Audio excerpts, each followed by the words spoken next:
Hello and welcome to Take Refuge 3D with me, Peter. Now, I've been away for a month or so welcome back, and if you're new here, then just welcome. Now, in this video, we're going to create this spooky seasonal product of a pumpkin and sage flavored consumable.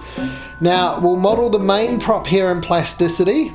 And then we'll use Blender to create some background assets using a combo of modeling and sculpting tools. If you're a beginner, you should be able to follow along, and I will have screencast keys on as well, so you can pause and rewind and see what exactly I was pressing, but I'll try and explain all my presses as we go along. Now, Plasticity is a paid software. But you can get a 30 days free trial if you're brand new, and if you like it, at the end of that you can use the code REFUGE10 to get a 10% discount. And Blender is completely free and open source always and forever, so no dramas there. You just need to download it from the website. Now, just before we get into this, I want to give a quick shout out to my friend Matt Perez from the channel Learn Everything About Design. Now, Matt is a highly professional teacher, and when I say professional, I mean it is literally his day job to create tutorials for 3D software, so that level of professional. Now, I recently bought and followed along with his first paid Plasticity course, Plasticity Speaker Model, and I just think he's a great teacher. This course teaches you the fundamentals of plasticity, and you get this great speaker model at the end of it. Now, I'll put a link down below to the course. I promise you he hasn't paid me. There's no affiliate link or anything like that. I just think he's great at what he does, and if you want to dive deeper into a paid beginner-friendly course, I recommend this one. I followed along with the whole thing, and I think it's just great. Now, let's get into our own modeling course today. So what we're going to do, we're going to delete the default cube, okay, and you should have a scene that looks something like this. This is a 50 centimeter by 50 centimeter grid, okay, so if you wanted to do that, you can go into your preferences and you go into grids and units, and you choose the grid size 50, accented lines, every whatever you think, okay, and then once you're out of there, you can come up here and you can make it snap to grid. I like it at 5 centimeters here. This gives me enough space. Now, this is more than enough space to work with. Just if you wanted to match what I've got on my screen, that's how you can do it. And if you want to use freedom units, then I can't help you because they're just silly. All right, okay. So we're going to start off by creating the hull or the body of this consumable object. Okay, so we're going to press 1 on our numpad, and I better just quickly put on our screencast keys so you should be able to see what I'm pressing. Yep, there we go. So we're going to press 1 on our numpad to go into front view. You'll see that you've got front view up here, and if you want to go out of it, you can press X, but we're going to press 1 on our numpad, and I'm just holding shift and mouse middle to pan around until I find the center. Now, I'm going to get this corner rectangle, okay, and I'm gonna start dragging it out like that from the origin point of the scene, but where the blue and the red line cross, and I'm gonna press tab. No, actually I'm gonna press C to make it into a center rectangle. And what we're really going to want to do is, I don't want this to be too large, so I want this to be about, I think, 8.5 centimeters, sorry, about 3.5 centimeters wide by 8.5 centimeters tall. Okay, that's maybe not the exact shape that I want, so I'm just going to widen that up a little bit. Okay, and then what I'm going to do is I'm going to press 7 to go into top mode, just holding shift and middle mouse button to pan around, and I'm going to press G, and I'm just going to pull this out a little bit. I'm going to go into side view, and we can press the / key to focus in on our object or our curve. I'm going to take I think we want to pull that out a little bit further. Okay, I'm going to take another one, and we're going to just lock it to that.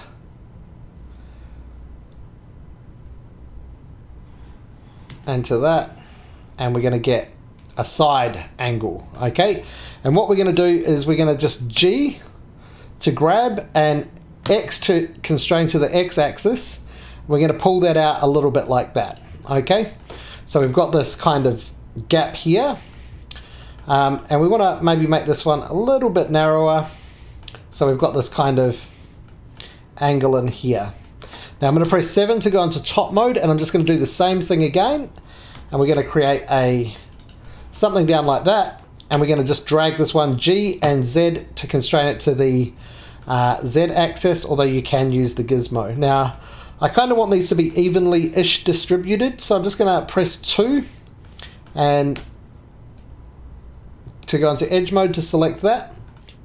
I think that looks good. Okay, so what we're going to do is we're going to press F on our menu, and we're going to type in PAT and get the patch command.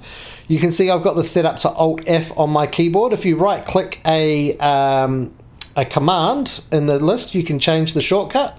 So if I click change shortcut, I can go Alt F and change it to that, or anything that you like. Okay, and so I'm going to Alt F my patch command there and make these all into sheets. So you'll see that we still have our curves, but now we've got 3 sheets in there as well. And then I'm just going to click on the word curves to highlight all of the curves, and I'm going to press H on my keyboard to hide them. So now what I want to do is I want to show you 3 different methods of filling up this gap here to create this sort of side. So depending on whether you have the indie or the studio license, that would be the solution that you would choose.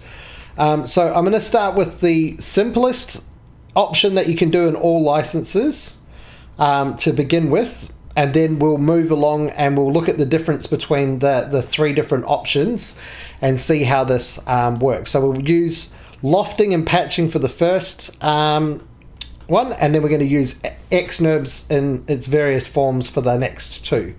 So this one is really easy. You select 2 edges, you hold down shift to select an extra edge, and you press loft, and that'll come in at G1.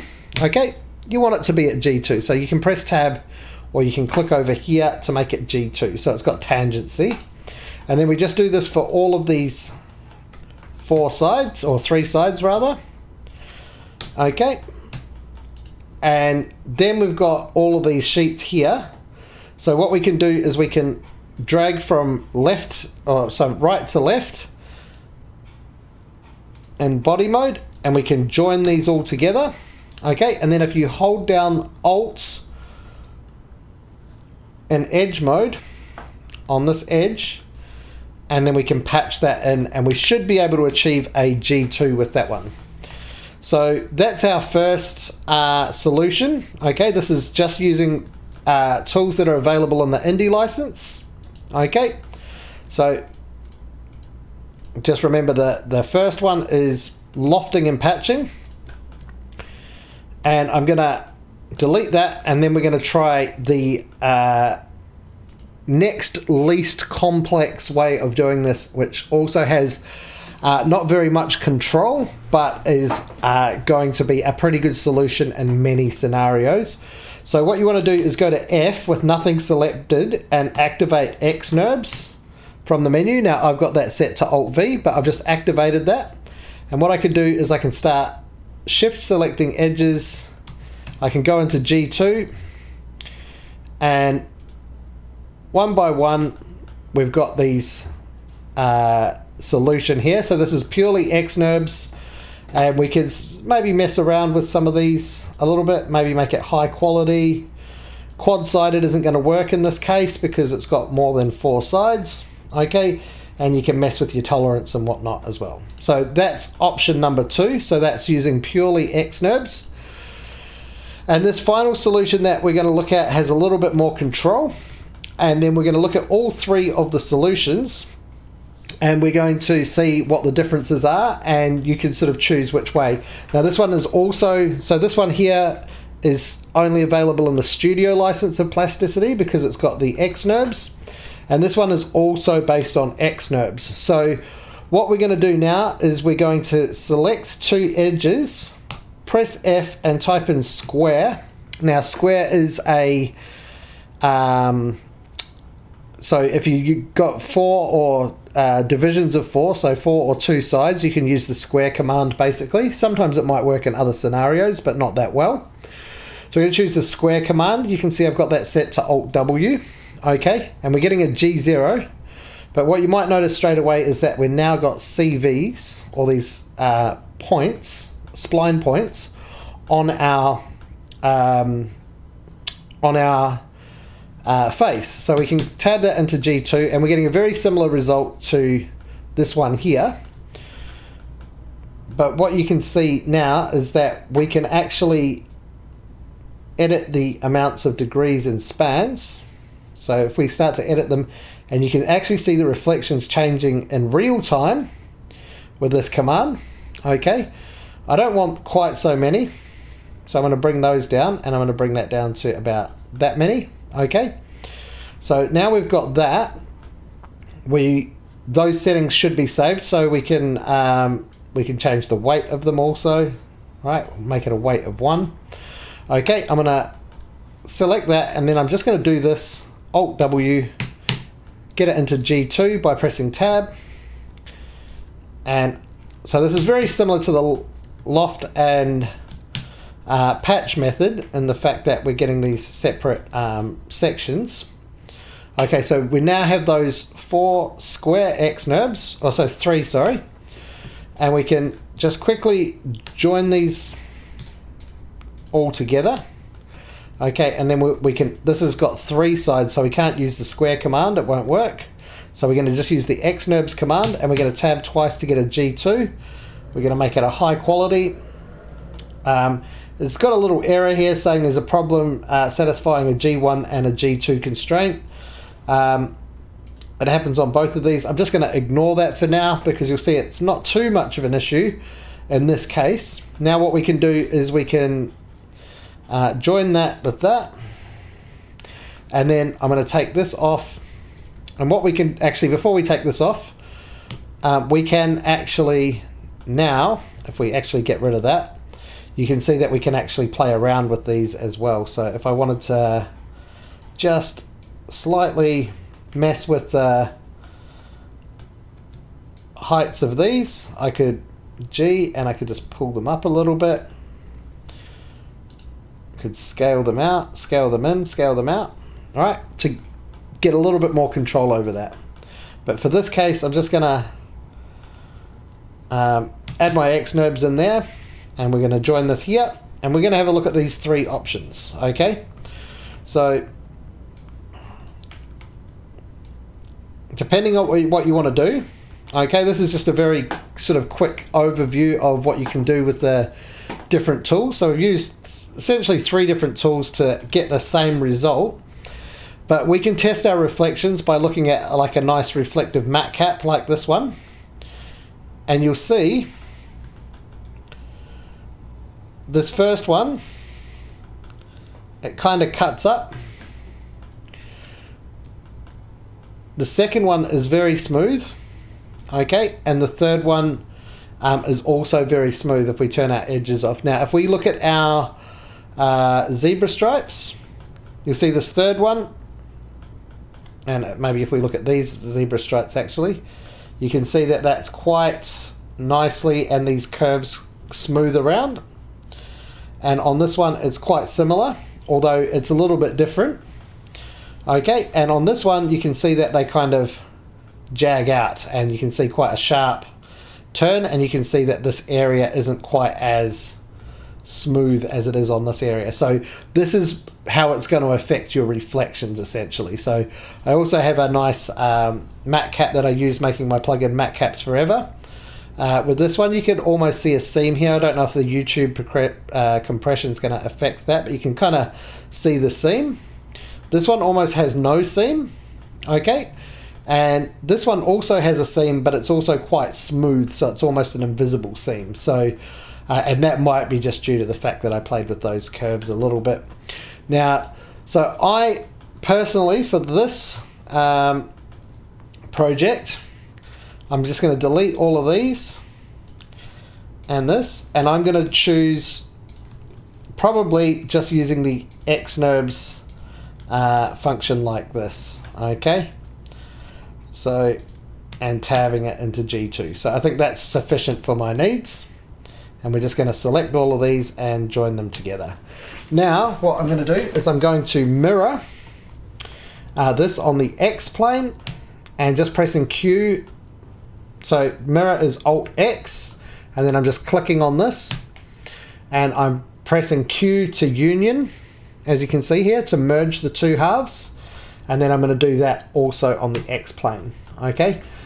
So next step, I want to get a nice rounded top for this flavored consumable. So what we could do is we could just try and XNURBS that, and we get a bit of a shape, but it's got quite a bit of pinching around this edge here, which might cause us problems, especially when we convert it to polygons later on.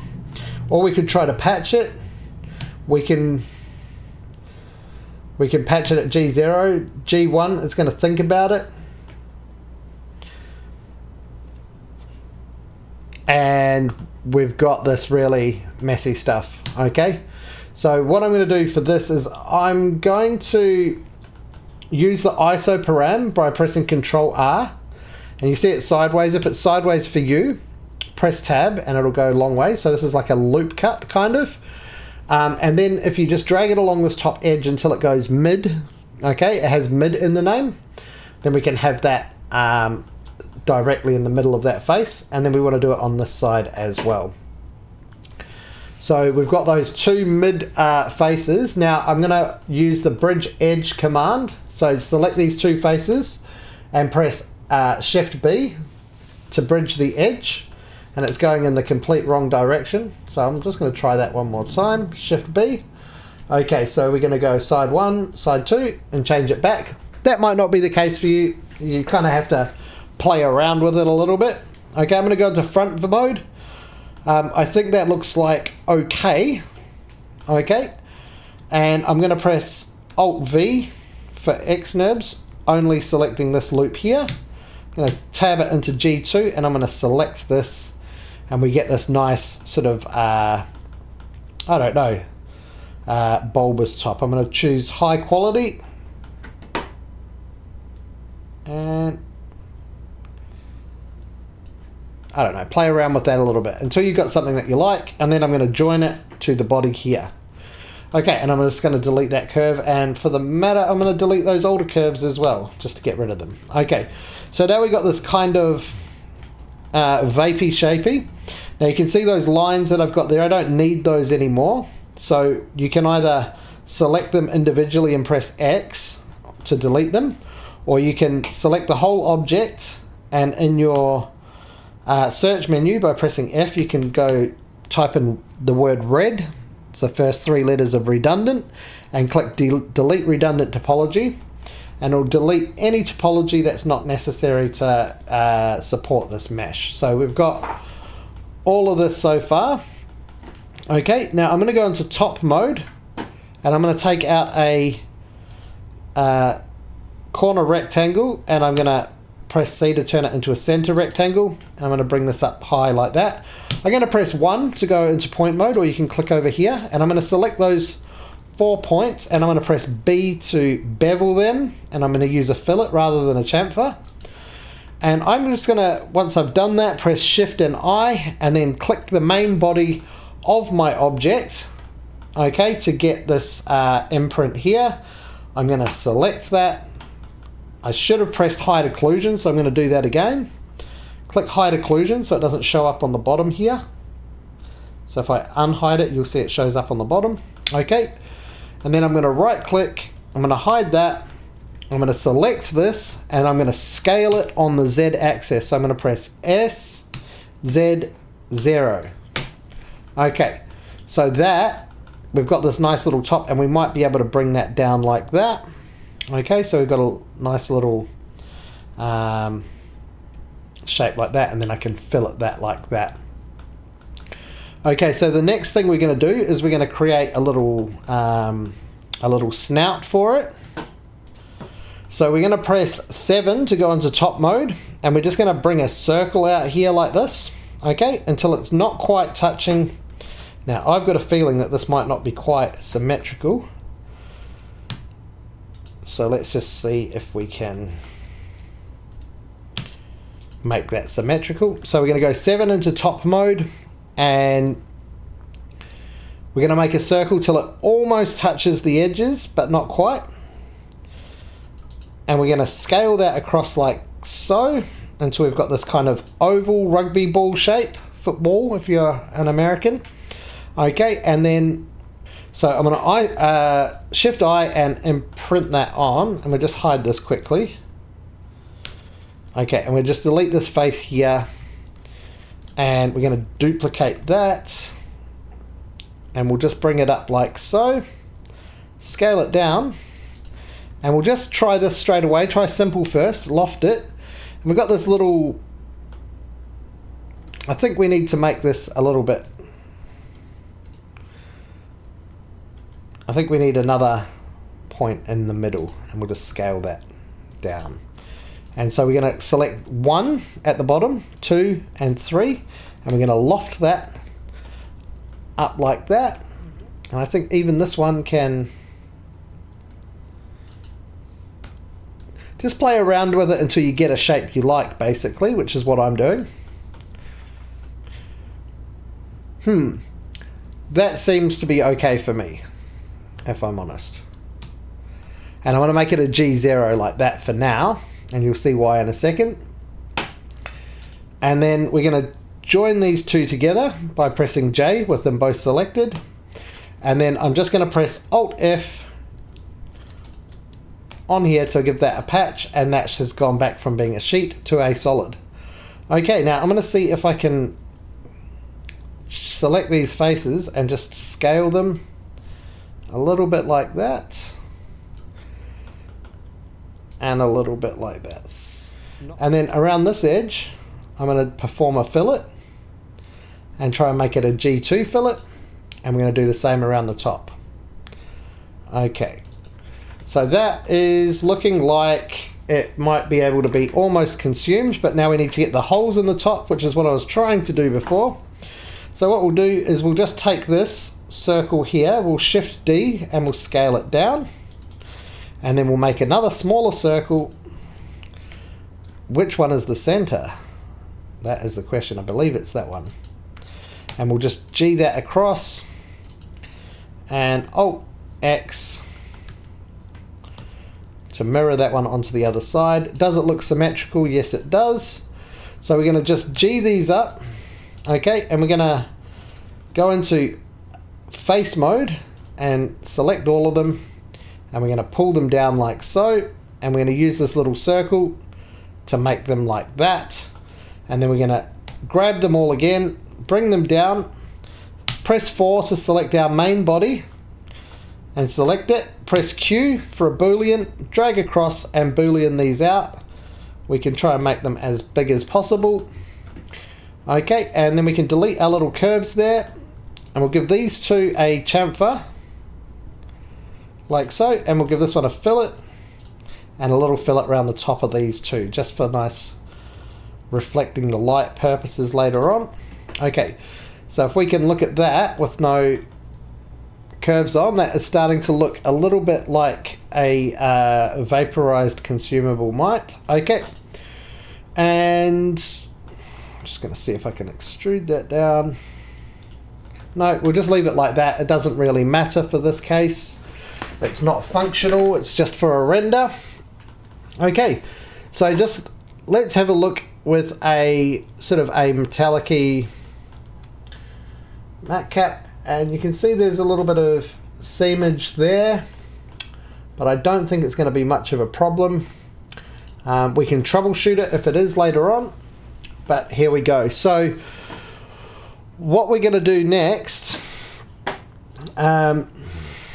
is we're going to start detailing this object. Okay, so we're going to add the details to it. Okay, so we've got the top, we've got the body, but it's still looking quite plain, so we're going to give it a little bit of oomph. So let's start by adding a USB-C connector.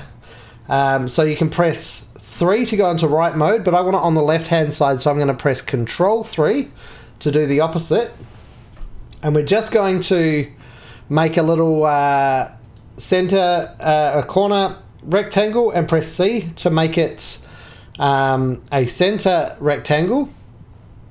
And I happen to know that a USB-C is 8.4 millimeters. Oh, I've got caps lock on.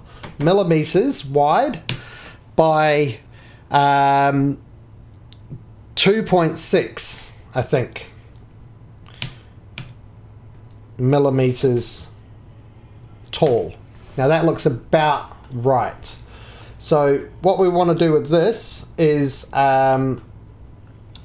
we can press 1 and we can give it a little bit of a bevel or a fillet to give it that shape, and then we can just bring it in here and press W and click the main object, and then by grabbing this we can create the interior of it. You can also do that action with a shortcut. So if we go W and click, and the shortcut is Shift T, and we can bring that in. It doesn't really matter too much about the actual scale of this, as it's just for a render. I think that looks about right. And then what we'll do next is we'll create another square, Control 3 to go into left mode again, left side, pressing C, and we're just going to create a little bit of an indentation just to give us a little bit of extra detail. And I don't want that to be so deep, but maybe a little bit. And we can get rid of that. Now we can press Control and Alt while in edge mode and select one of these edges and left mouse it, and then we've got that all 4 corners, and we can just give this a nice little fillet like that, and then we can give that a chamfer on the outside one though, and give that a chamfer and give that a little, we shouldn't really be micro filleting, but because it's for a renter we do want some nice little reflections here and there. Okay, so let's have a look at this with a reflective matte cap. That looks quite nice. Now I think I do want to just if you see me using the pie menus, I did do a menu a tutorial on that. I'm just going to select these faces and that loop, and I'm just going to drag that back in a little bit. Okay, so it's sort of got like 3 layers. It's very subtle, but it's okay. If we're lucky, we might be able to grab all of those and drag them around. It'll let me grab it out, but it won't let me drag it up and down. Wonder if it'll let me drag it in. That's okay, we'll do that. Okay, a little bit more detail than I was planning, but there we go. We got a little bit of extra. Now let's add a screen to the front to show you like a, like a power screen, like how much electricity is left in the old guy. And I'm just gonna really do a rough job on this. Okay, we've got our little square up there. I'm going to drag that out, not too far. And let's get rid of our curves. I'm just going to delete them as we go. So what we're going to do next is we're going to select this face here, and I want to press Shift S twice. And what you'll see here is, well, with this face selected, before I press Shift S, it says that it's a plane. And then when I press Shift S, it becomes a spline, and when it becomes a spline you'll start to see that it's got these little corners up the top, and you can drag those around like that. So this is a spline service, or CVs editing as some people call it. And what I'm going to do, just for the you wouldn't really ever see a screen like this in real life, but for a render it's quite nice to have a little bit of extra reflectivity. So I'm going to pull that out like that, just ever so slightly. And then I'm going to press F, and we're going to go toggle points. You may have seen me press Z earlier on. That's what I've got toggle points set to, and we're just going to turn those points off there. Now, what I've got here is these 4 edges. I'm going to just fillet those across like that. I'm going to press O to offset this face here, and I'm going to drag it in like that. And what I'm going to do, I'm going to scale this slightly so that the screen is slightly more rounded than the outside. So I might have scaled that a little bit too far. Okay, and then we're just going to add fillets to this. I wouldn't, if you're making game assets and things, I wouldn't recommend adding fillets to everything. I'd do that in the texturing phase. There's great new functions in things like Marmoset, and also in Blender has a bevel shader, which you can use. But in this case, because it's for an object that we're going to be rendering with pretty basic materials on it, I would just fillet these aspects. Okay, I'm going to leave this edge here sharp. That'll make it nice and easy for unwrapping later on, and it's not necessary. So let's fillet these. So union these together by pressing Q twice. Okay, and then we can, with the outside, we can give this a nice chamfer and possibly a fillet. And then we've got this little screen on there. Now, I do feel like if we go into side mode, it might be a little bit protrusion-y. So I'm just going to select these and scale them down ever so slightly. But one way or another, we've got that little screen on there now. Normally these screens wouldn't be extruded like that, but hey, this is my sci-fi version. Okay, so we've got that, and what we want to do is just give it a little bit of extra detail. So I'm going to give it like a bit of a bigger tank, you know, to keep more of your pumpkin soup in. So what we'll do first is we'll go Alt-Z and go into X-ray mode, or you can toggle X-ray mode over here. Okay, so we're in X-ray mode, and we're going to just get a line over here, and we're going to bring it all the way across to the middle and all the way down. I'm going to press 1 to go into points mode, and I'm going to choose this green point here. I'm going to press B, and I'm going to, first of all, I'm going to chamfer it. And then second of all, I'm going to select those 2 points, and I'm going to fillet those. Okay, so we've got, it's angular yet curved, if you can see that. Nice sci-fi sort of design. And then I'm just going to select the whole curve, go into edge mode by either pressing 2 on your keyboard or clicking up here, selecting this curve and pressing C to cut through the object, and then choose the object that you want to cut through. Okay, so this could get a little bit janky, but you can see I've got 2 separate objects here.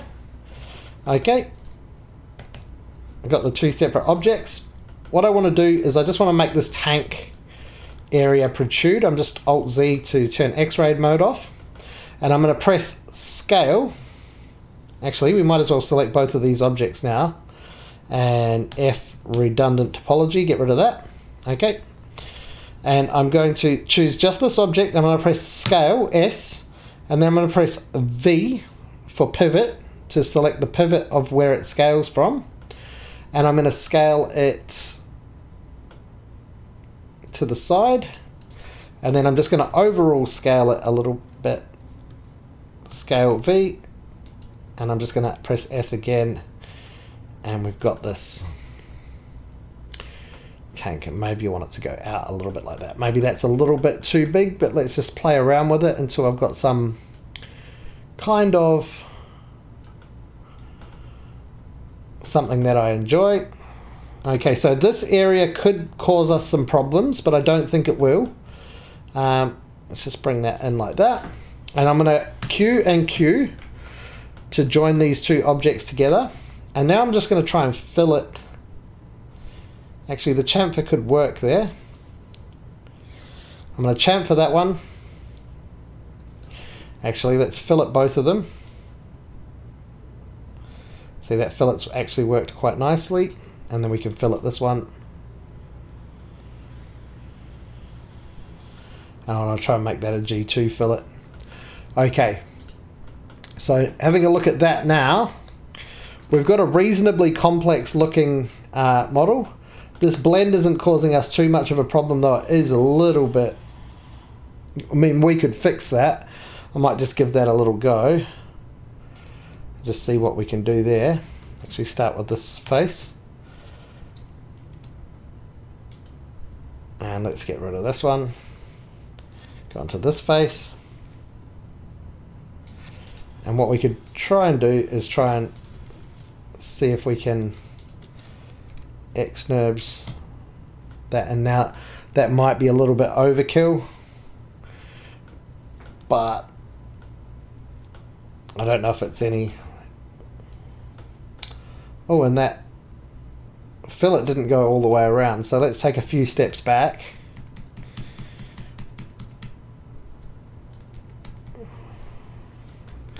Okay, I can see what happened there.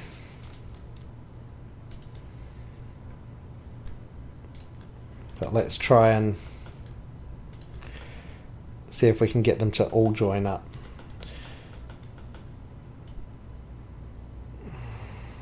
No, so I think we'll go back a step and try and fillet this whole edge, but not as much as we had it before, so we don't get this sort of overhang coming out the side here. And there, and we'll try and make that a G2. Doesn't like it, we'll make it conic. And the blend actually looks a lot better down there now, so no need to worry about that. So just playing around.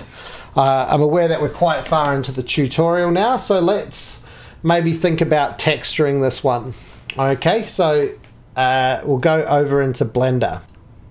Okay, so we're over in Blender. Now, one of the great things about Plasticity is it comes with a bridge for Blender. So I've done a whole tutorial on how to use the Blender bridge, so you can go back and have a look at that if you are unsure about how to connect Blender with Plasticity.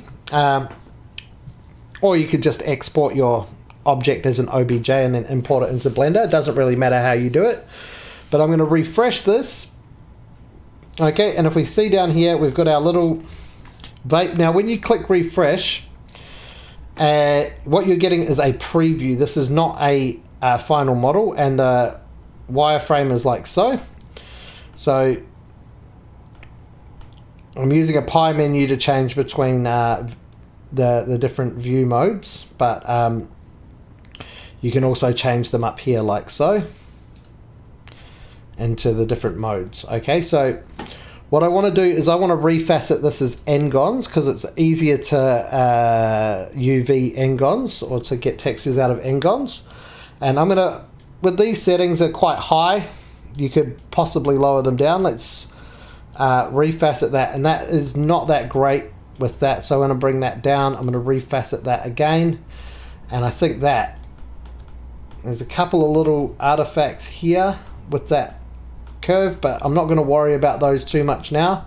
There's other ways that we could deal with those later or earlier.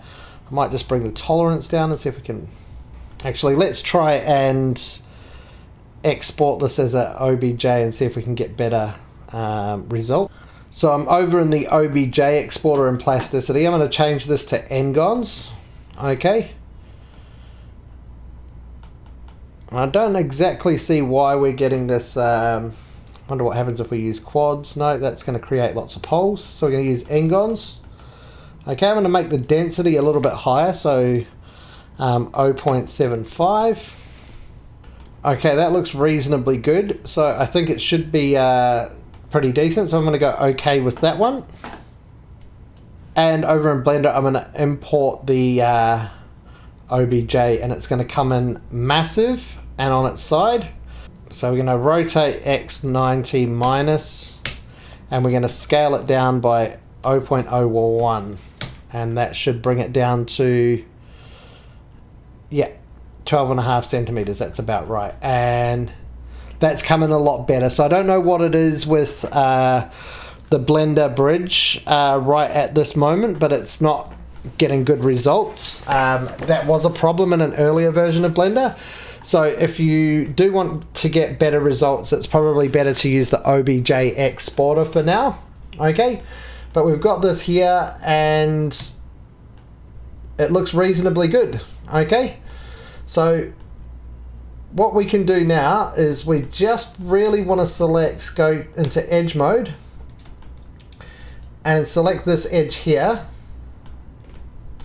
You can try and select it by loop. I'm actually double clicking and I'm using a plugin called n-gon loop select. Or you could do something like select sharp edges, and it'll select all the sharp edges. Or you could select an edge and you can kind of control click around the edge to use the shortest path all the way back around. And then we just want to mark that as a seam. Okay, we want to do a smart UV unwrap. No, we don't want to unwrap anything except for this. We can press L on our keyboard while hovering over this area, and then we go to select links, and my thingy is covering it up. So we can go seam here, and then we can invert that by pressing Control. Oh, we're in face mode we want to be actually to do this. And yeah, we've got seam selected, so that's all good. And we just want to unwrap that one separately. Okay, and we've got that there. Okay, under here we want to create a new material. We're going to make a new material, and we're going to call this one plastic. And we're then going to make another material, and we're going to make a new one, and we're going to call this one screen. And we're going to assign those selected faces to the screen material. So if we go into over here into viewport shading, and we start to mess with the screen, you should see that change color. So I'm going to make that a dark color for now. We'll see what we're going to do with that again shortly. So let's focus on this plastic material now. Up here we can go into shading mode. Okay, now if you haven't done any shading in Blender before, don't worry, I'm going to make this reasonably uncomplex. Okay, and you might learn something as well. So what we're going to do first of all is we're going to use this principled and press / to isolate your model if you can't see it. Okay, or you can press the period key as well. So what we're going to do now is we're going to create a material for this object. Okay, so it's going to be not the simplest object, but first of all, let's just find a pumpkin-y color, okay, for the actual vaporizer itself. Okay, so that's a nice pumpkin-y color, or I've got some colors off screen, so I could actually pick a color from a pumpkin that I've got here. Well, that didn't work, so I can pick a color from the pumpkin off screen. And then I can play around with it until I've got something that I like. Okay, I think I quite like that. Okay. And what we're going to then do is go down to our coat and change the weight to quite reasonably high. So we've got a clear coat, like an extra coat on this one. Okay. And what we want to do is we want to add a little bit of texture to this. Okay, so a little bit of a, I don't know, like a pumpkin-y kind of texture. So what we're going to do first of all is we're going to press Shift and A to pull up our menu, and we're going to search for a color ramp. Okay, and we're going to put that in there, and we're going to choose this black color here, and we're just going to literally copy the color from here. Okay, then we're going to do the same for this one. Okay, and what we'll do is we'll do the same again, and then we're going to choose this one, and we're just going to darken it a little bit, and we're going to plug that into there, and you'll see no change because it's just a gradient between those two colors. Okay. Then for the next step, we actually need an add-on enabled. So if we go to Edit Preferences, and you just go to Add-ons and type in Node, you'll find Node Wrangler, okay? And this is just a way that you can work with nodes easier. It's already a part of Blender, so you can just install it directly. And then with the node selected, we're gonna press Control-T, and it's gonna come up with this combo. We actually wanna get rid of the image texture and just plug this vector node directly into there. Okay, and then we're going to use object coordinates. Okay, and to make this a little bit clearer, what we might do is we might darken this color And what you can see now is that you can see that there's a gradient going between these two colors, and you can sharpen it or you can loosen it up or whatever. So you can see as I pull that forward, we're getting this gradient, but I actually want this gradient to go directly along the side of that. So I think if we choose something like 55 and 45 on the X and YZ for the rotation, I don't know why exactly that works, but it does. Okay, and then what we want to do is we want our darker color to be at the bottom and our lighter color to be at the top. And then we can just lighten that up a little bit. And as you can see now, we've got this nice kind of gradient on the actual object itself. So we're starting to see something. And if you wanted to move the location of this on the Z-axis, you could go up and down like that. I think about there is quite a nice place for that gradient to happen. Okay, so I might actually just raise that a little bit. And you can try and play around with these here to give different levels of gradient. I think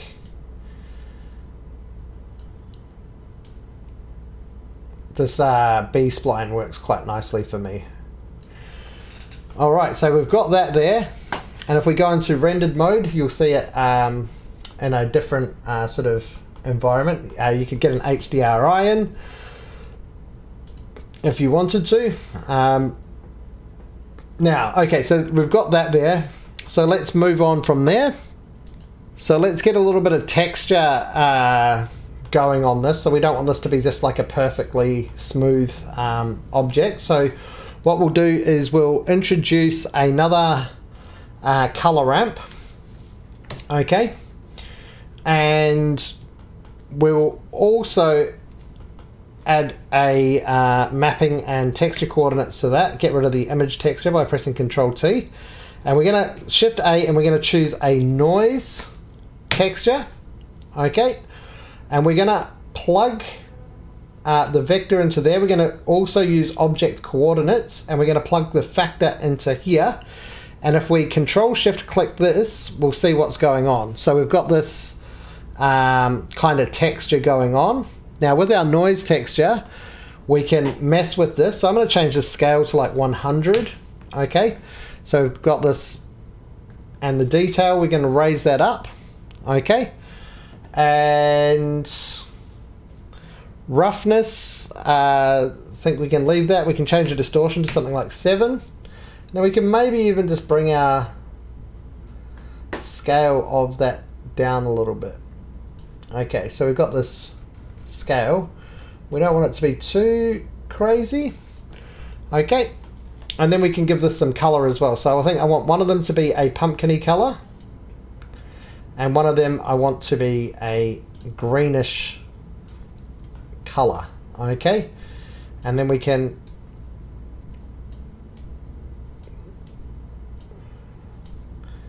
have the pumpkin-y color be the dominant one, and we'll lighten that and we'll make it more pumpkin-y. Okay, so you can see what's going on there. Now if we plug this into our base color and then Control Shift click on that, we can see that we've got a little bit of texture in there. Now we'll get another color ramp. Okay, and we'll stick the color into the factor on this one. Okay, so if we Control Shift click, you can see that we've got this subtly nuanced thing going on here. And so what we're going to do is we're going to use that to drive a little bit of variation in our metallic and roughness values. So what we can do is we can Control click on this to get that going, and we really want to search for another mix color node. Okay, and then we're going to put this one into that and that one into that, and we're going to see what happens. Okay, and then we can change our mix mode to darken, I think. and then we can plug that one back into there, and we're getting this sort of a little bit of texture here. But we want to plug this into our metallic.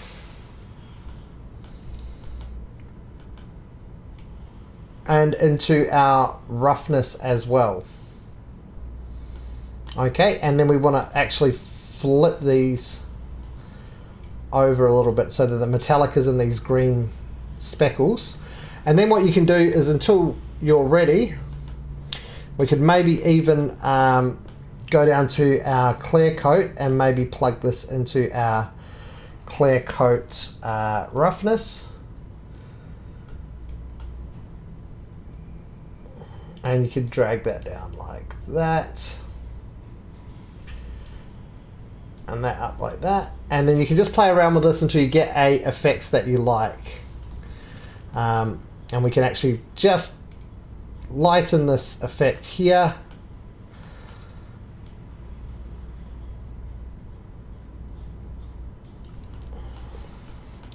And I think take this one out of the metallic actually. We don't need any metallic values in there. Okay, I think that's quite nice and quite reflective, but I do want, and we need to put this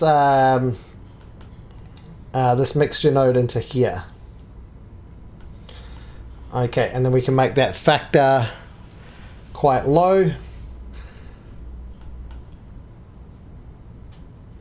And see what happens when we turn off clamping. Okay, and I think I want to make this a little bit darker. So it's very, very faint to notice. And we can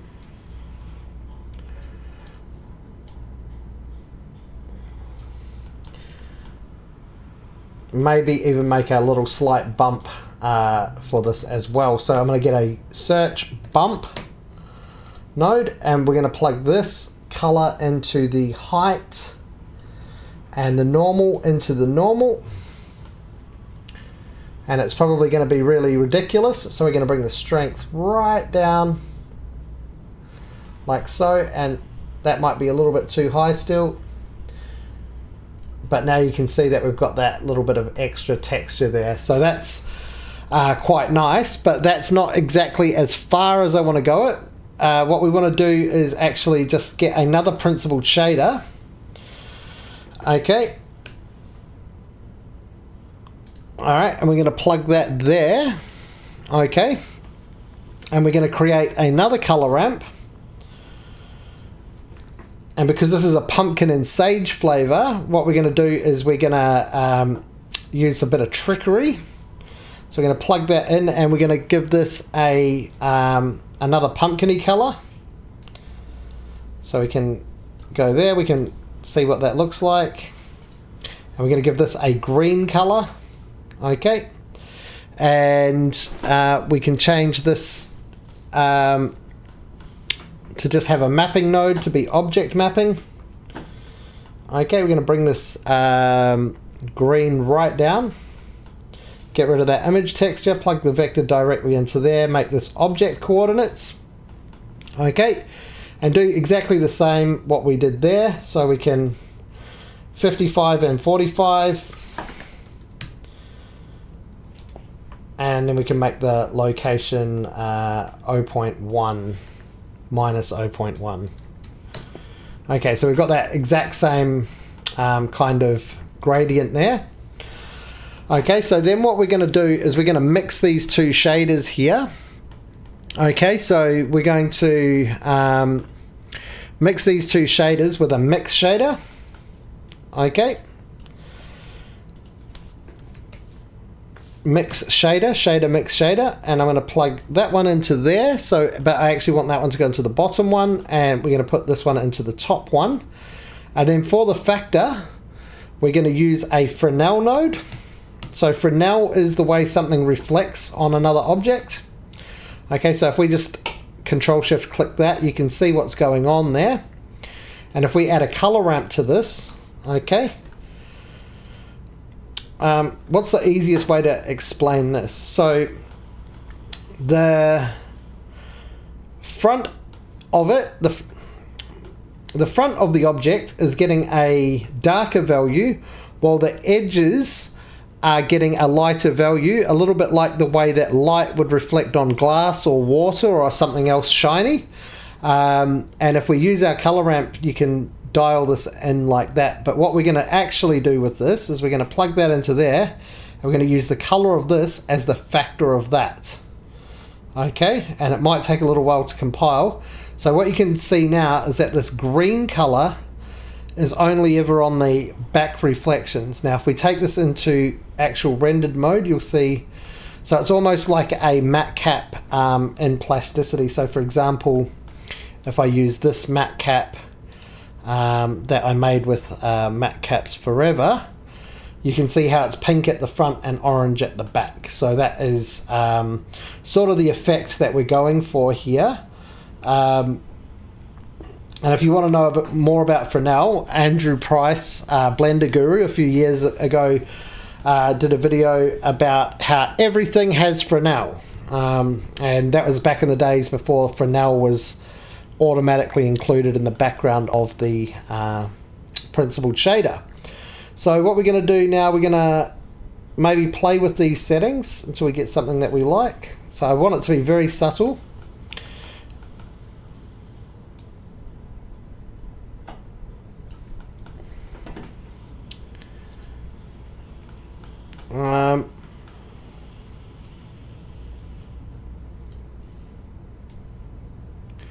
I think something like that. And then if we look in the principled shader, so it's just giving it that slight sort of green hint at the back of it.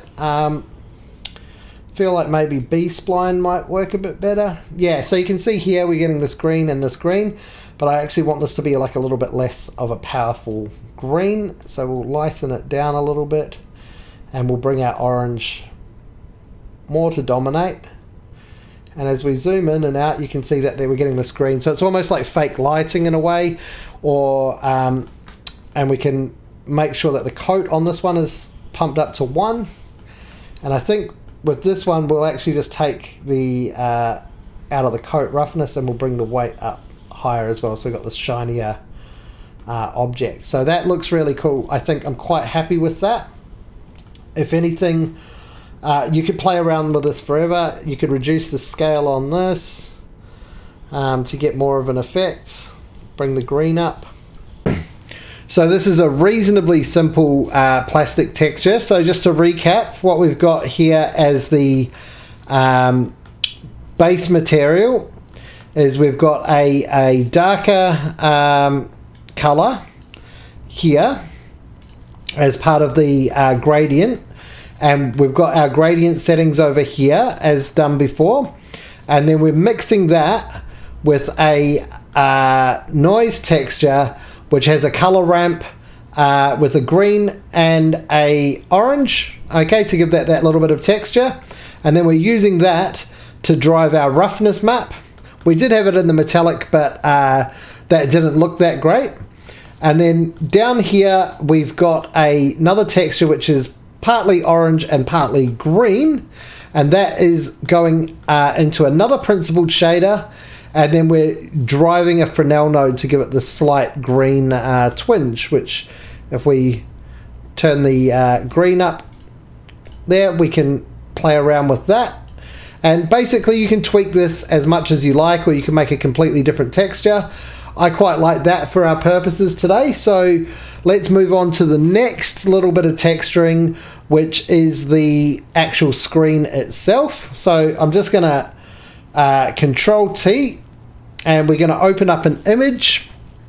Okay, so I think I've got one somewhere around here. So just off screen, I got this one offline. I'm just going to drag this image texture in. It's a power symbol, as you can see down there. And what we're going to do, we're just going to make this texture coordinates UV into the mapping, plug that into there, and you can see that we've got that there. Now, if I open up my model and select our UV map here, and I put this into UV editor, you can see what we've got there. So what we really want to do is we want a to scale this up so it encompasses that, like so. And then we want to change this from repeat to clip, and we can just put that there. And you could put any number of things there. You could get another image as well. But I think that looks quite okay there. And then what we want to do now is plug that into the emission. Okay.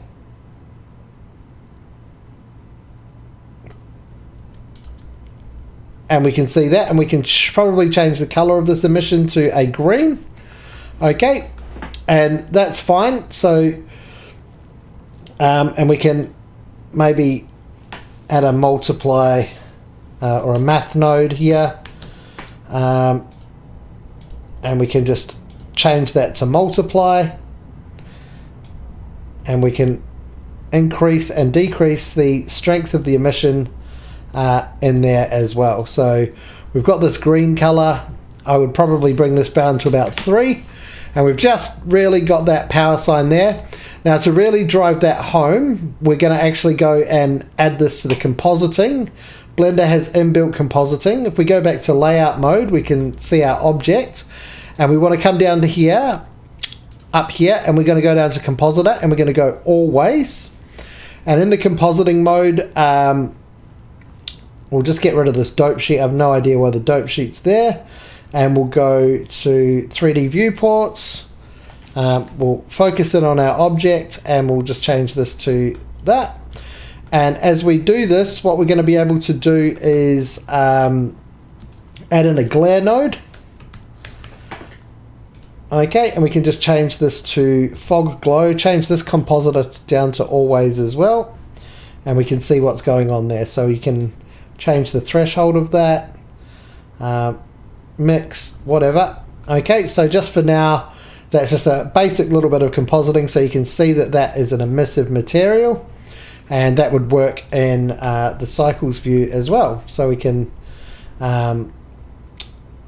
you know, change the threshold there. So I think that's quite nice there. Okay, so that's basically it for texturing. You can do more if you want. If you can add more images there. I'm just going to leave that little power sign on there for now, and let's get into basically making our render now. So we're going to make a couple of extra props to go with this, so don't forget to save your file. I'm going to do that now. So I've just saved my file, and I'm going to rename this to vape. There we go. And I'm going to press M and add it to a new collection. Okay, and we're going to call this main prop. Okay, and then we're going to get rid of our plasticity folder. Okay, and just tidy up a little bit. I'm going to get rid of all of this stuff here, and the camera and the lights. Okay, for now, and we're in layout mode. So let's start to lay this out. So I'm just going to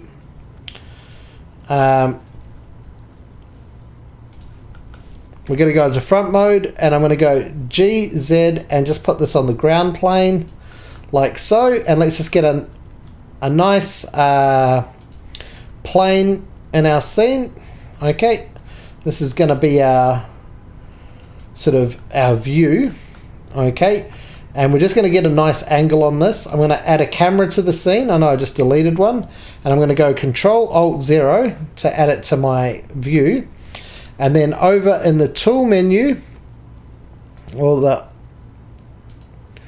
view menu rather, there, I'm going to lock the camera to the camera to the view. I've also got this set to my quick favorite, so you can add that to your quick favorites over there. And I'm going to make this image a square. So up here we're going to go to we'll call it 2000 by 2000, and I'm just going to get a nice little angle on this. Okay, we can go into rendered mode. You can add an HDRI. Now I've got a plugin that I use, so you can get HDRIs from a website called hdrihaven.com. I'm going to go into Easy HDRI. I'm going to refresh my library. And we're just going to go into original, and let's just choose a nice HDRI for a spooky scene. I think maybe not that. I feel like something with just a lot of ambient light could be handy, so I'm just going to have a little look around.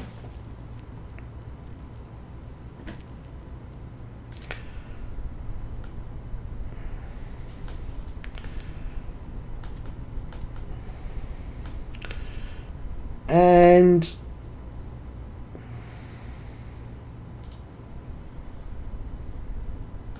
I feel like this one could be quite nice. And then I'm going to just, if you want to get this, I'm going to generate a new blurred background for this one. And then I'm going to turn it down to like 0.5. And sky strength maybe down to 0.5 as well. Yeah, that's starting to look a little bit better. We might make this 0.1 quite dark, and let's just add a darker material to this ground surface just to begin with. So we're starting to get a little bit of a spooky scene. I'm gonna we'll probably put a new material on that shortly, but I feel like that this is a fairly decent key light to have. I might put 0.05. Just really want that to be 0.05. I feel like 0.075. You can just hold down shift and slowly incrementally, and we do not need the sun strength, it'll keep that at 0. And then we can just start to rotate this light around. We're going to kind of use it as a key light, so I think a little bit of front facing light like that. Okay, and with our object, I think if we rotate it around so we can see the USB hub area, and what we might do is I'm just going to turn off the lock camera to the view. We might just give this its own material as well in here. So I feel like, because we're not baking any ambient occlusion, so what I've done is I've just select that face and I'm pressing Control and plus on the numpad, and I'm going to create a new material.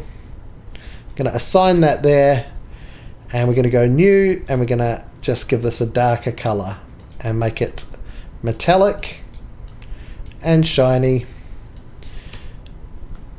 and maybe a little bit lighter than that. Just give it a little bit of a metallic, and we can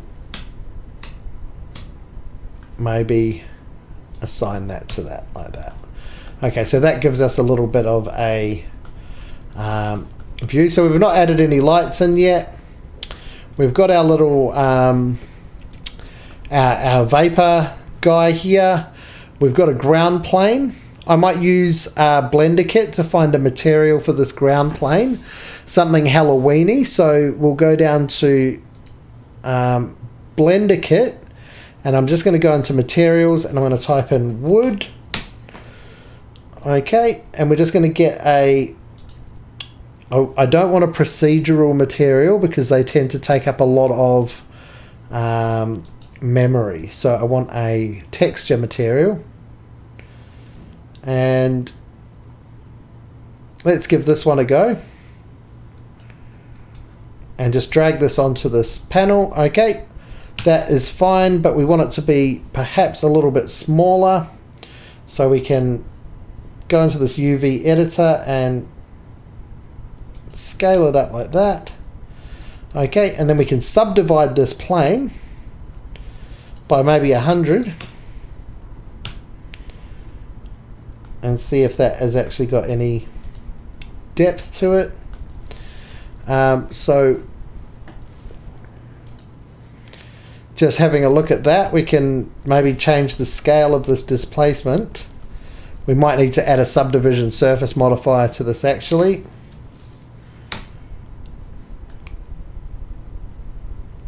And that does have a little bit of depth to it, but we might just bring this up a notch, and we can see that that has got some depth to it now. Okay, I might even just scale this in a little bit. We'll take our overlays off.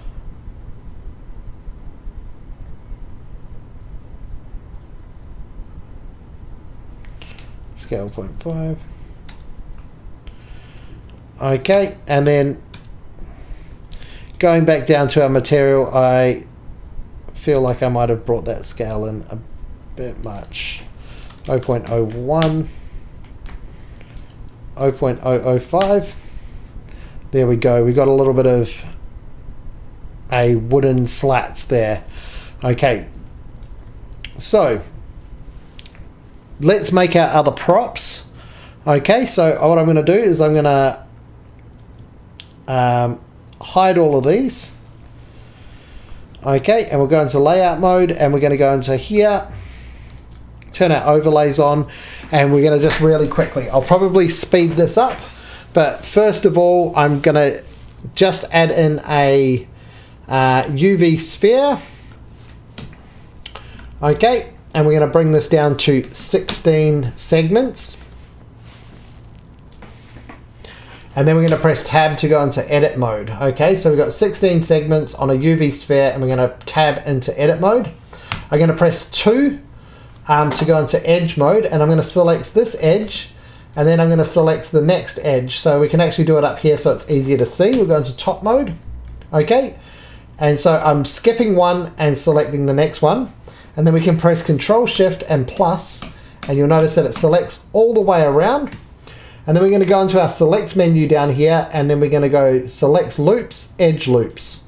Something I've also got saved in my quick favorites. Okay, then we're going to go up to this little icon here and turn proportional editing on, or you can just press O on your keyboard and you'll see that that highlights. Okay, so O on and off. Okay, and then what I'm going to do is I'm going to press Alt and S to change the shape of this, but you can see this little circle, which is the radius of the fall off. So you can drag that in until we start to get a reasonably spiky looking pumpkin shape. Okay, and what we can do then is we can press 3 to go into face mode and drag this one, and hold shift and drag that one, and we can Alt and E and extrude along normals. Okay, and then we can press I to inset that. If you press I twice, it'll go on individual origins, which we don't want. And then we can go Alt and E and we can extrude along the normals again. So we've got something like that. Now if we press 1 to go into front mode, we've got this, and you can press Control and 2 to add a subdivision surface modifier. And then you can right click to shade it smooth. Okay, so you can see we've kind of got a pumpkin, but not really. So what we're going to do next is we're going to give this a stalk. Okay, so we'll go tab back into edit mode, and we will go and select these these faces there, but not the ones at the bottom. Okay, and we're just going to extrude those up a little bit. And then under preferences, under extensions, you can search for loop tools. If you don't have that installed and activated, install and activate that now. And once you've installed and activated that, you can right click and you'll find loop tools here, and we can make that one into a circle. And what you see is that's made it into a perfect circle. So there's two ways that we could make a stalk. Okay, you can hold down shift and you can hold down I'm going to hold down shift and S to put my cursor back to the world origin. So you can hold down control and right click, and you'll start to extrude out wherever you poke it. Okay, that's one way. And another way is you can either press T on your keyboard to get your cursor and move your cursor somewhere about here. Another way to do that, if you're not under the cursor menu here, you can hold shift and right click like I accidentally did before. And we're going to put that there, and then we're going to come down to this tool here, which is the spin tool. We're going to ensure it's on the Y axis, and what that's going to do is it's going to spin around wherever your 3D cursor is placed. Okay, if you're not familiar with the 3D cursor, don't worry about it too much. It's something that's quite unique to Blender.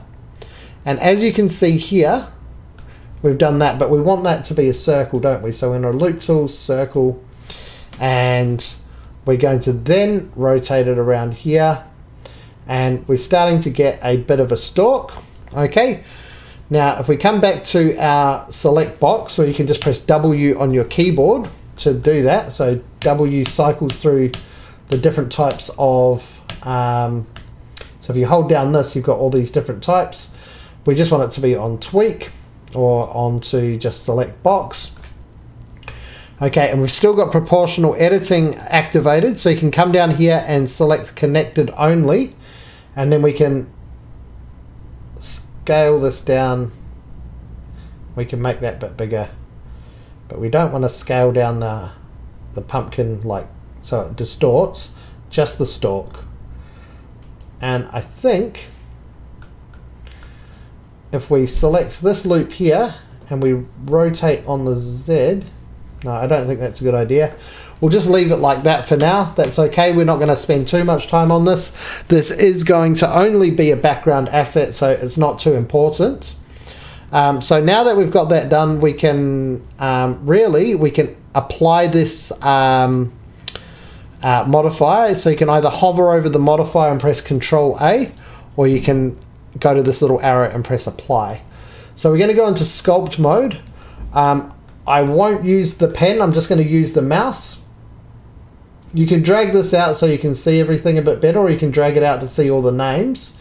So we're going to use the crease tool, but what we're going to first do is press N on our keyboard and go into the tool preferences, and we're going to come down to symmetry down here, and under radial we're going to change this to 8, because remember we had 16 subdivisions and 8 of those were going out and 8 of those were going in when we did our bit before. So now I'm on the crease tool, and you might not be able to see much happening, but if you press it down, in fact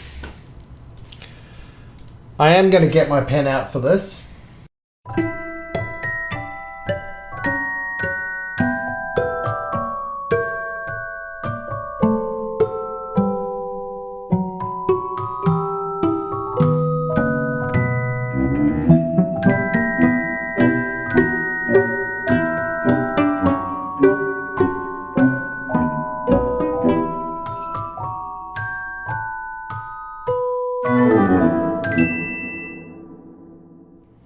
Now what we're going to do, we're going to go into object mode. Okay, turn our levels viewport up. We've got our pumpkin. Okay, I'm going to apply this modifier, and then we're going to go back into sculpt mode. Okay, and we're going to press M to go into mask mode, or you can find it down here on your list of tools. We're going to go directly into front mode. We're going to take our radial tiling off. I'm going to press 1, and I'm going to make the hardness of this a little bit higher, and we're going to start to draw. Actually, we'll click up here and turn the X symmetry on, and we're going to draw a jack-o'-lantern's face on here. Okay, doesn't need to be too crazy. Maybe we do want a few more subdivisions though, so we're going to object mode. We'll add a modifier, subdivision surface, with 1 level, see what that looks like. Just give that a little bit more resolution. Okay, we're going to apply that, and we're going to go back into sculpt mode, and then this should give us a little bit more detail. Okay, so now we've got a little bit more detail. You can see it's not aliasing as much as it was before. And we're just going to give this a really simple sort of jack-o'-lantern face.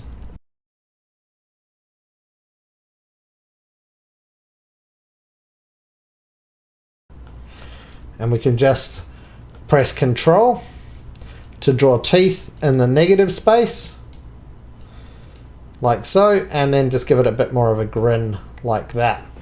And then we can press invert mask, which I've got set to Control plus mouse button 4. I don't know why. I think it's usually Control I or something like that. And we can just give that a little bit more negative space. And then what we want to do is we want to go to mask, make sure there's no modifiers applied or this won't work. So mask and then extract mask. Okay, and by the way, you can do this in ZBrush or Nomad Sculpt. It's more or less the same process. You've just got to find the right tools. I'm just going to leave the default settings and see what we come up with. Okay, give that a little moment to think about itself. Okay, and then we can look at our original object and hide it. Okay, so there's our extracted guy. And if we go into object mode, you see that when we extracted it, it's got its own little modifier attached onto it. So we can actually just give that a bit more thickness, I think. And if you don't want that stalk to be affected by the thickness, what we can do is we can add a vertex group, okay, to the stalk. What we may wish to do, we want to change this to select a lasso and then just lasso around that. And we want to be in X-ray mode when it happens. Okay, and then we can come down to here and we can go to vertex groups and we can go stalk, assign, and then turn off X-ray mode, and then back in our modifier we can go to our vertex group and choose stalk, and then as we change our thickness, which I don't like this matte cap for this right now, or did I invert the normals or something? What we want to do is we want to go and we want to do the opposite of what we just did. So I'm going to remove that, invert that, and assign it. And then we can go to there. And then we should be able to affect the thickness of this without affecting the stalk. Okay? Or blow it out like that. I think I don't know what I prefer. I think that's better because it still keeps some of our original aspects. Okay, so that's kind of fine. So what we can do now is we can apply that modifier. Now you may wish to remesh this because it's quite a dense mesh. So I'm going to use Quad Remesher, which is a paid plugin. It's the same as Z Remesher or Quad Remesher in Nomad Sculpt, but you can use some of the free options that are in Blender as well. And I'm just going to remesh this entirely. It might take a little while, down to 5,000 quads. Okay. Okay, I've gone back a step and we're just going to edit the thickness of this slightly. Okay, and I'm just going to reapply the solidify modifier, and then we're going to remesh this and see what happens this time. And that's been remeshed, and it's a little bit janky, but it does not matter because it is a background asset. So I'm just going to press Ctrl V with everything selected, and I'm going to smooth the vertices slightly, and I'm just going to up the iterations, and then we've got a much smoother mesh, and I'm going to clear all the sharp edges as well. Okay, so we've got a much smoother mesh.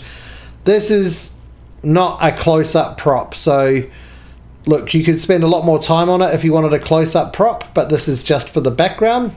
So what we're going to do quickly is we're going to add a quick material to this, okay?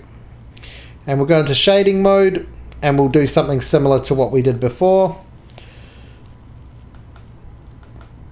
And we'll just go Control T, get rid of that, add a color ramp, give it some pumpkin-y colors,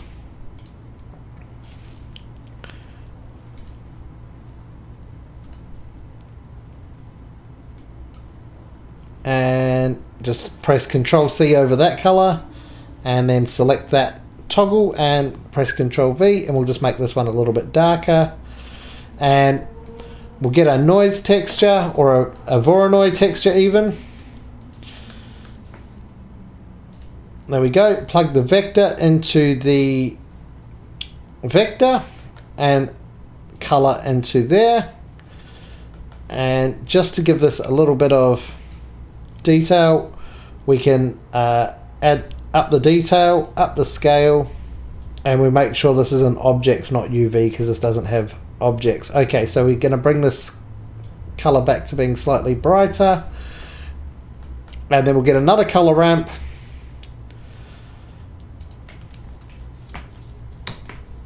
Right, and we'll plug the color into here, and we'll plug that into the roughness. Okay, and we'll bring these together a little bit, and you can see what's happening here. We're getting a little bit of rough textures, and we'll just bring this lighter. Okay.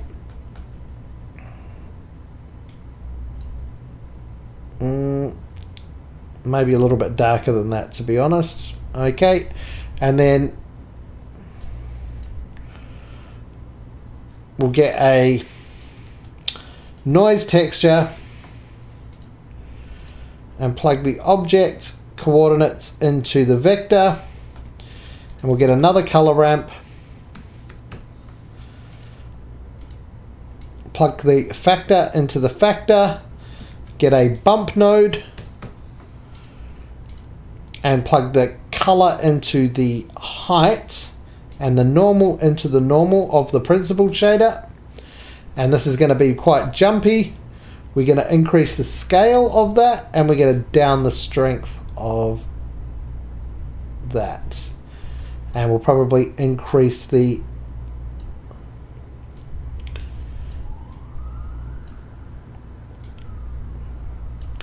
maybe that's not quite strong enough. Okay, so we've got this kind of pumpkin. Maybe we'll crank up the sheen on this one as well. And if we look into cycles mode, I think we've got a fairly decent looking pumpkin up there. And what we'll do is we will select this. Okay, create a new material. Actually, we'll undo. We'll create a new material. We'll assign those verts there. We'll delete all of this. We'll select this material. We'll copy everything from here and we'll paste it into here. Okay, so we got that matching, and then we'll give this a greener kind of look, and we can play with the scale on that a little bit, detail, and give that a darker green and that a darker green as well. And we can maybe just assign that like that, and we've got the green stalk. So nothing too crazy, guys, just a really quick jack-o'-lantern made in Blender. We can go to our layout mode and we can put this in a new collection, and we can call this background props. Okay, and we'll create that, and what we'll do is we'll just G and we'll put that over there. We'll turn our other props on. We'll get rid of this and this. And where is our vape? And we can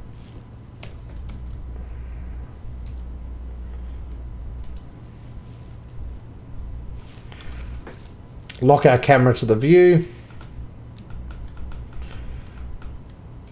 and we can put one here,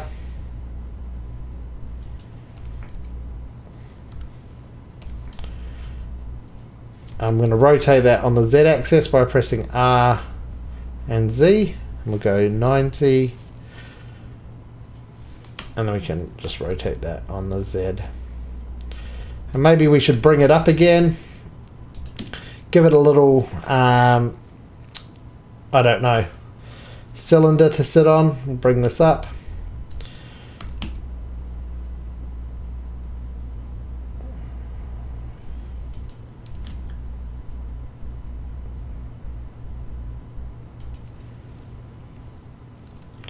Lock our camera to the view. Unlock our camera. So this can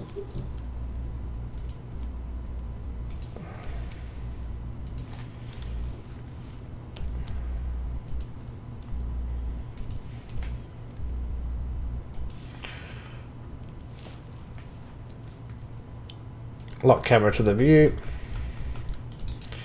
Shade smooth, or shade auto smooth, add a bevel modifier onto that one, give it some more segments. Okay, give it a quick, I don't know, cube projection on the unwrap menu, and find a nice material like stone,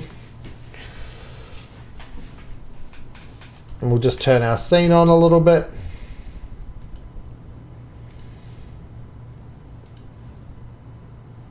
I don't know, something like this. Actually, let's see if I've got my one of my textures, Gothic bricks. There we go, this is one that I made. You can get it on Blender Kit for free. Let's see how this one looks. Okay, that looks okay. I'm going to parent this.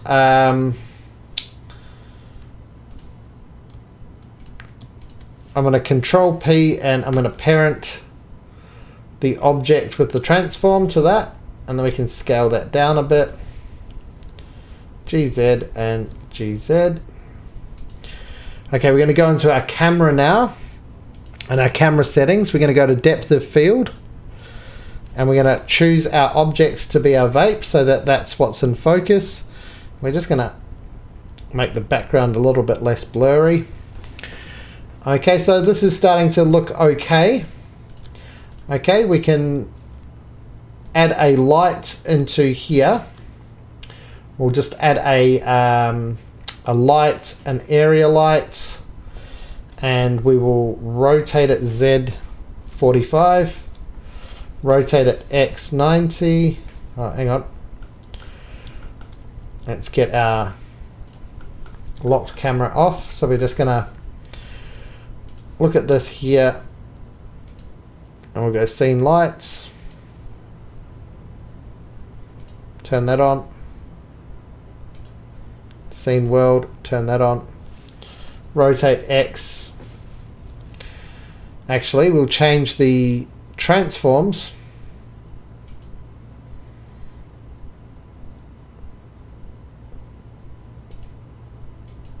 Here we'll do this to normal. Rotate X 90 minus, and scale it right down, and G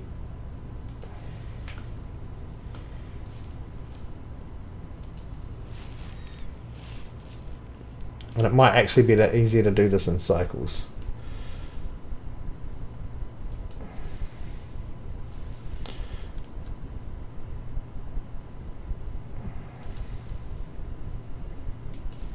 And we'll see if that works better as a point light, which I think it might do. And we've got these teeth here. We'll make the radius a bit higher, and we'll turn the power down. Okay. Lock the camera to the view. And we want that power to be a lot lower.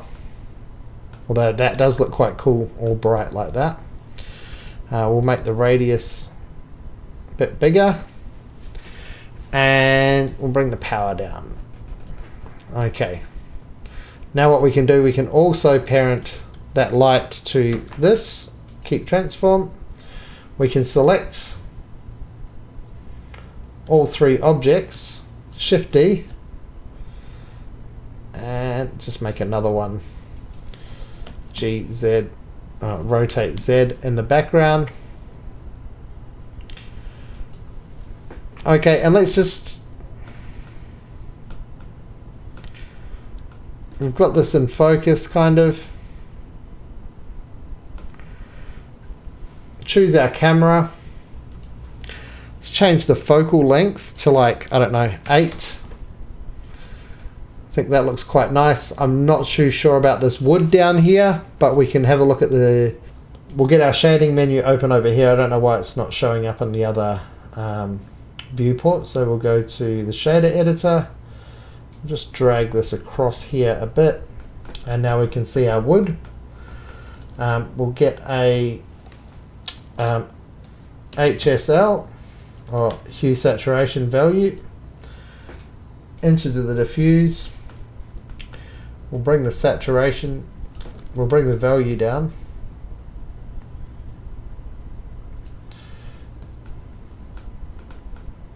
And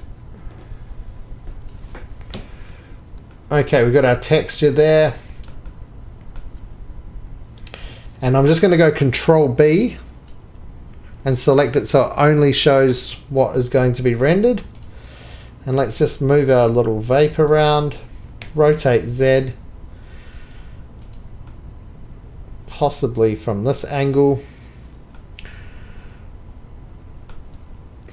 And what we'll do now is we'll just do a quick test render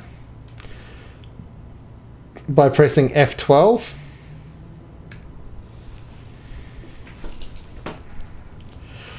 Okay, so we got our little test render, and that's a really good start. But let's see what we can do with this. So first of all, I want to add a little bit of atmosphere to this. Okay, so we're going to choose slot 2 now, so the next time we do a render we can see what happens. But if we go to our compositing tab, we should be able to see what's going on here. So over here, if we search in the search bar for mist, we can add a mist pass, and you can add other passes as well if you like, but for now we're going to do that again, and we're going to turn on persistent data so that our render time between renders, it remembers what was done last time. So with our mist pass, we're going to do another render. Okay, and so that's the same as before, but if we go into compositing now and we change this to a image editor, and we'll go render results. Okay, so we got our render result in slot 2. Now we can add a color ramp. Okay, and we can add our mist pass into our color ramp, and then we can have a mix node. Okay, and we're going to mix our 2 options together. Okay, you can see in the viewer what we've got there. If we bring our factor down,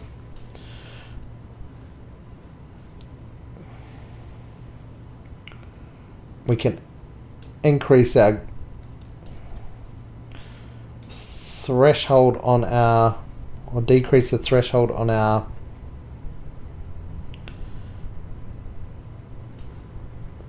so that's starting to look kind of a little bit brighter, which is cool in some ways and not in others. But with our mist,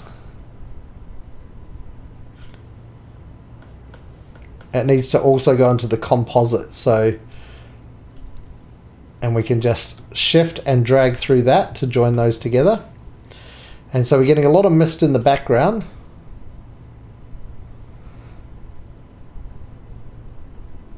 So this is only our mist pass. And so what we can do is we can change the factor, and we can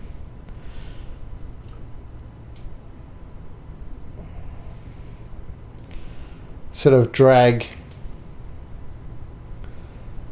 around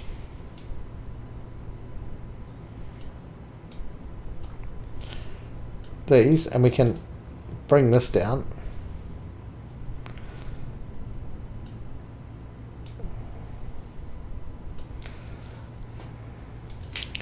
and you just play around with the color ramp until you get something that you like. So I think we're going to make this a little bit green as well. And so that's a little bit misty and it's a little bit more mystical. Okay, I think maybe something in the background, and we're going to make one more prop now. Okay, so what we can do is we can go back into layout. Okay, turn off our lock camera to view, hide everything in our scene. Okay, we'll shift S, cursor to world origin, and we're just going to add a plane. Okay, and what we're going to do with this plane is we're going to go and we're going to subdivide it by about 100. So just type in 100 there, and then we're going to go back into object mode, and then we're going to add a subdivision surface modifier to that as well, set to simple. Okay, and then we're going to take it into sculpting mode. Press 7 on our keyboard, turn on symmetry, press M for mask. Actually, we'll come down here and we can go to box mask. We can just mask off half of that like so. And then with our normal mask tool, we can start to paint. And let's turn our hardness on this right up.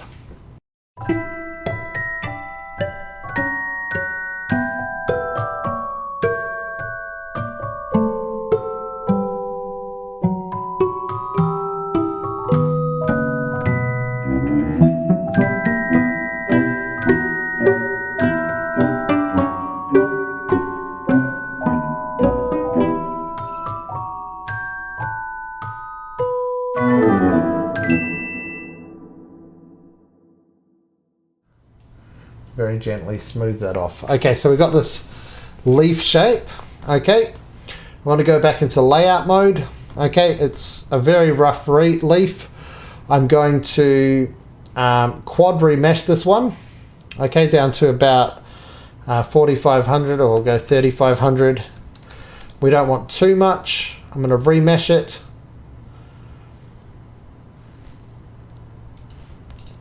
Shade smooth. And then we've got a kind of a leafy texture there. It doesn't matter too much. This is, we're going to add some detail to this. So I want a flat one. Let's go to this, and we're going to go into edit mode, grab one of these vertices. We've still got our proportional editing on. So we're going to have one like that. And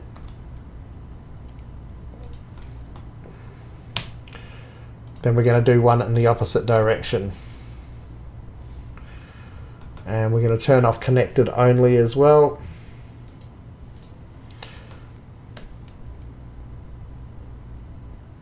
Alright, so we've got our 3 leaves. Now we're going to quickly make a material for this one. Okay. And what we'll do is we'll go give this a base color. Well, actually we'll give it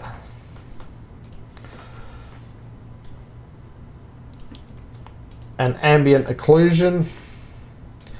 Get this from UV into object mode. No, actually not ambient occlusion. We're going to go to, what do we call it? Color ramp. Alright. And we're going to give this a nice sagey color. And plug that into there. And then also have a slightly different sagey color. We're going to give this some noise. Up the scale of the noise. Increase the darkness of the saginess. Okay. We're going to also just get another color ramp. And plug this one into the factor of that one. And see what our result is with that. Okay, that's fine. We're actually going to plug that into the roughness of the sheen, and we're going to turn the sheen right up, and we're going to turn that back on. And maybe we don't need that. Okay, no, we do not need that. Okay, so we're going to take the sheen down, sheen roughness. So now if we Control L and then we go copy, where is it? Link materials. Okay, we've got these 3 leaves. Now if we go into, I want to give this a little bit of more weight to that sheen. What happens if we stick that into the roughness?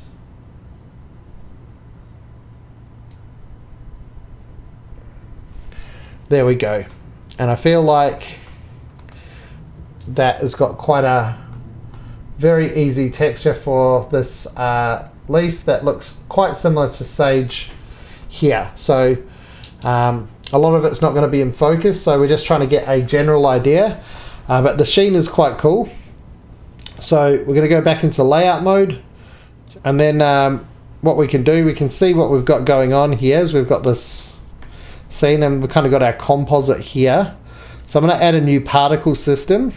Okay, and we're going to change the first of all, what we'll do is we will stick our 3 leaves into kind of a little bit disorganized here. I'm going to put them all over here, and I'm going to go put them in a collection called leaves.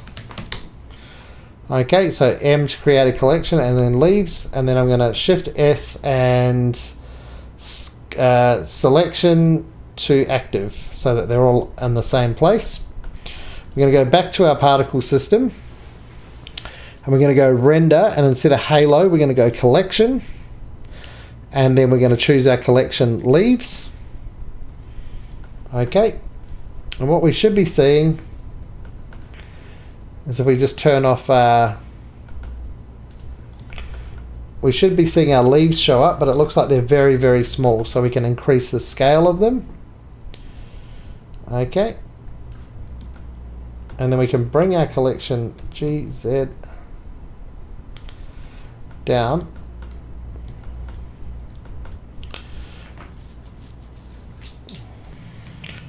So I had a little play around, and this is the particle settings. I got set it to here about 100 and I don't know 120 particles, and then you've got the seed. You can play around with that to get something that you like.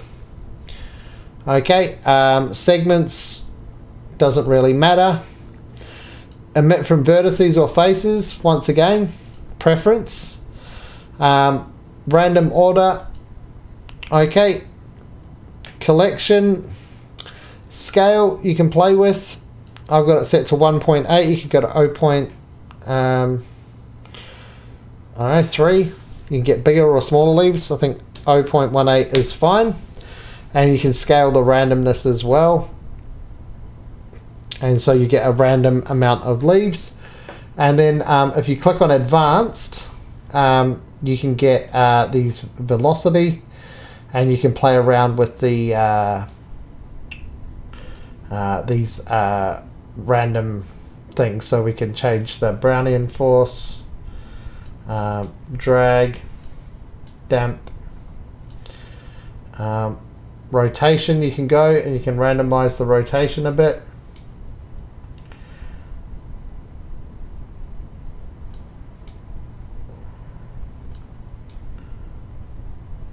So you want phase to be like 0, and you can just randomize that. But in my case, I don't think needing advanced is on. Scale,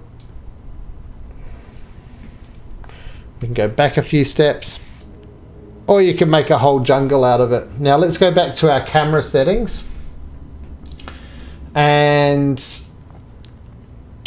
let's bring that f-stop back down. We can zoom out our camera a little bit, or zoom it in. Okay, and we've got our pumpkin and sage. Now I just want to grab one pumpkin and bring it over here. GZ, scale it right down, rotate Z, and just bring it into the foreground a little bit. Maybe the middle distance. Okay, we're going to turn our thingos back on. We're going to press F12 to render.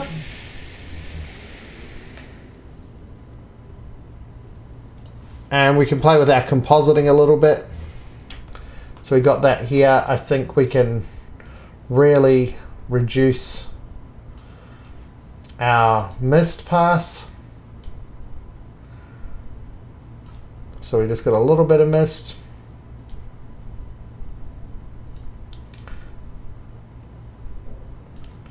Okay, and then we could bring in like a color correction.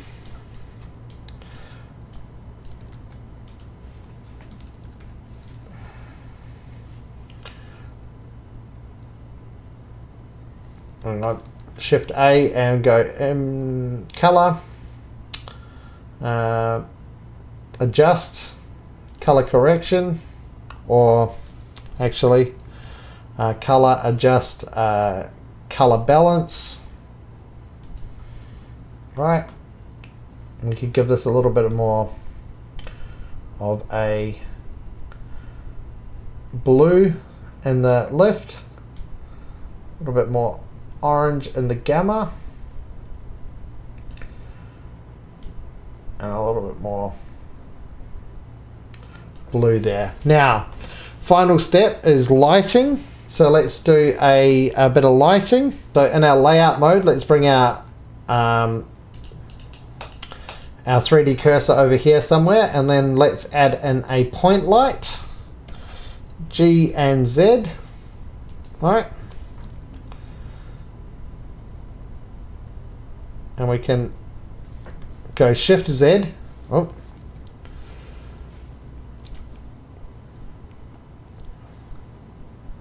Hang on. G and Shift Z to move our light somewhere like that to give it a nice bit of a glow. Let's bring this guy down onto the ground. And let's just go to his material for that and go into shading.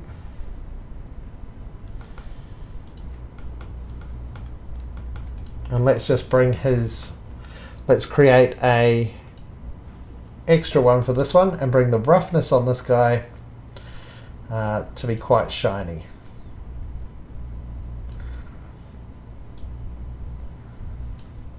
And let's bring that normal strength down. So we got this, and we'll make that darker.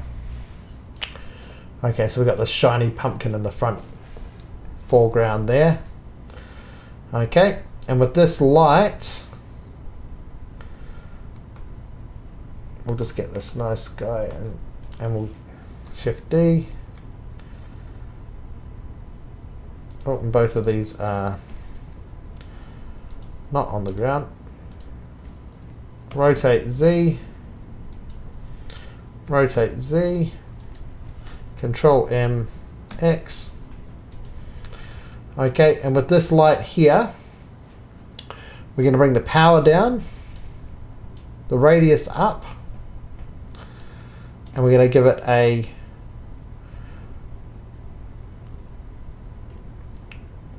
bluish tint like that. And we're going to go bring the radius even higher. Actually, we'll give this a, and bring the power right down, and maybe the radius down like that. Okay, so we've got these two shiny pumpkins here. Maybe what we don't want is this to be lighting all this up, so we can try and link this light. If we go into our light properties, and where is it? Just type in link and we'll go light linking, and we'll move this to a light linking collection.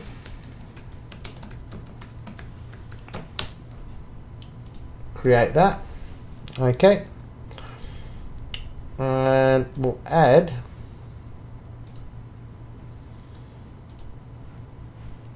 this vape into that collection, and now that's only affecting that,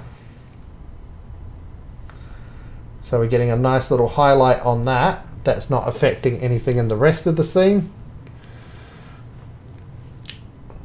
And we'll turn our lock camera to view off, so we've just got this here, and we can just move this around, and we can go new shadow linking and add that vape to that as well. Hang on.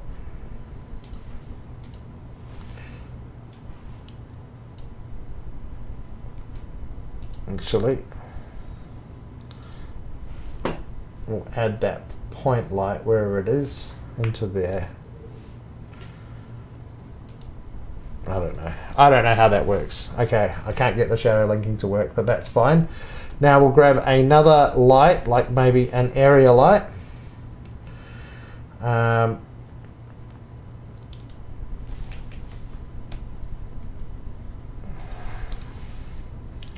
And that's kind of brightening up the scene quite a lot. So we'll go into the light settings, and we'll bring that down. We'll bring the size right down, and we'll bring it down into the scene a bit. GZ, Y, GZ.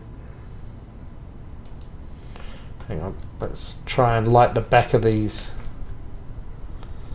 pumpkins up a little bit. And we'll rotate that around.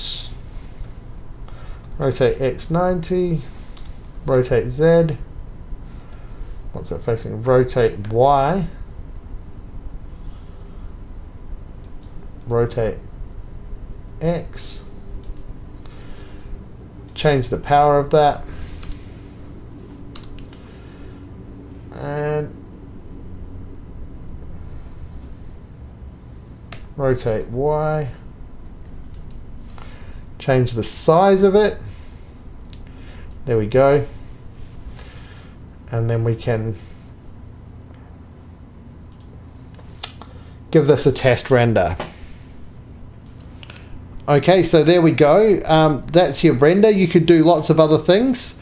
You could add smoke and different things to the scene, but that's about it. Obviously, you could spend a lot more time on your materials and your scene altogether. So, and these particle systems and things like that. But that just gives you an idea of how easy it is and quick it is to make a few props and whack a few textures on, and you've got like a fairly nice product render there. Although this is not something that I would give to a client, but it is a really good starting point. And I'll leave it there. So I'll see you guys all in the next one. Like and subscribe and hit the bell notification if you want to. All right, bye-bye.